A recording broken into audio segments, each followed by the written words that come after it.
Thank you, Mr. Chairman, and thank you all for being here for the duration. I am encouraged by what is a robust and substantive bipartisan conversation. I do have, though, a couple of, and by the way, I appreciate Mr. Mulvaney's offer. I have a couple of concerns that I'd like to have addressed here. The first and most important pertains to the levels of leverage that would be permitted under the Mulvaney proposal. Specifically, if you start to do the math on the 30% bucket, where, as you know, there are plenty of firms out there that are holding equity tranches in CLOs, which themselves are 7, 8, 9, 10 times levered.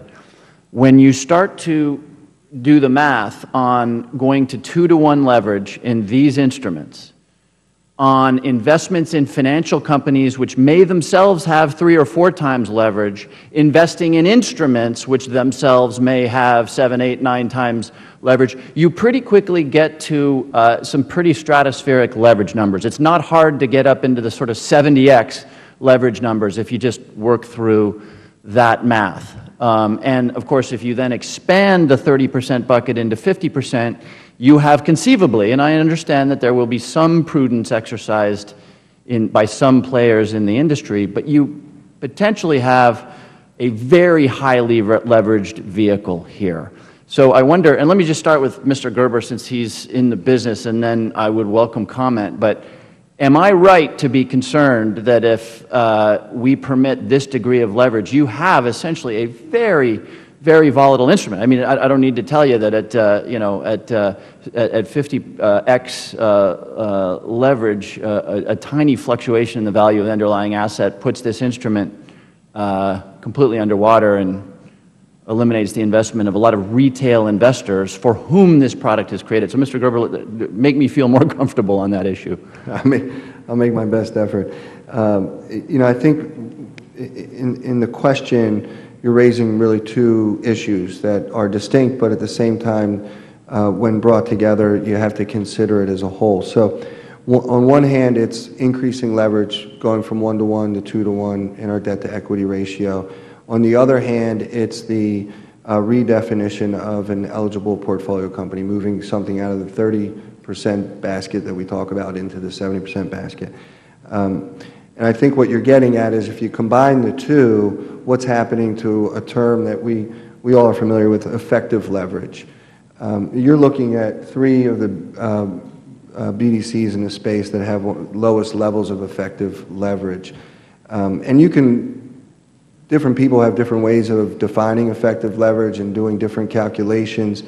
And I think when you look at any lender, whether you're looking at a hedge fund or you're looking at a bank, you have to ask the same questions. And so what you're essentially looking at is the multiplier effect, if you will.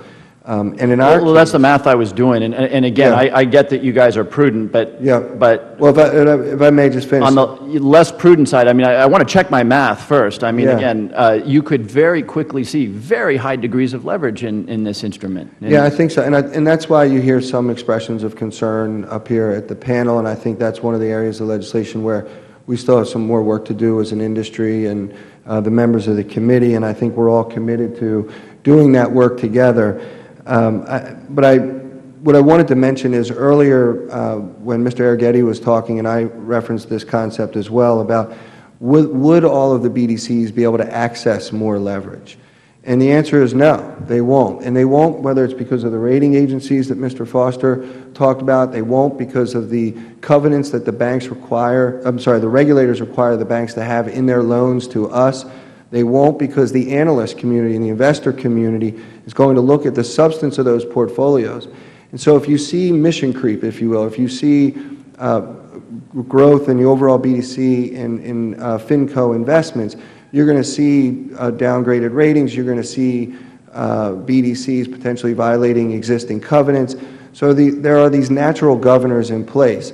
And I think as we work through this language and think about the full impact of it, we have to keep in mind those natural governors that are in the system. Could the industry, and I don't have a lot of time, could the industry live with a modification whereby those investments in companies, in the small businesses for which this instrument was created, were allowed to lever 2-to-1, as is proposed, but in the 30% bucket or in the financial bucket, the one-to-one ratio obtained. Is that a reasonable proposal? Yeah, I think we've heard that. I think it'd be somewhat complicated to sparse it out like that. Money is fungible.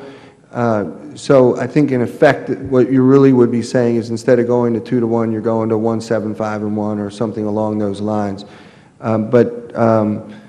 Whether or not there's a practical way to ensure that any increase in leverage isn't being applied to some subset of investments, I think would be somewhat difficult. Thank you. Thank you. Thank you, Mr. Chairman.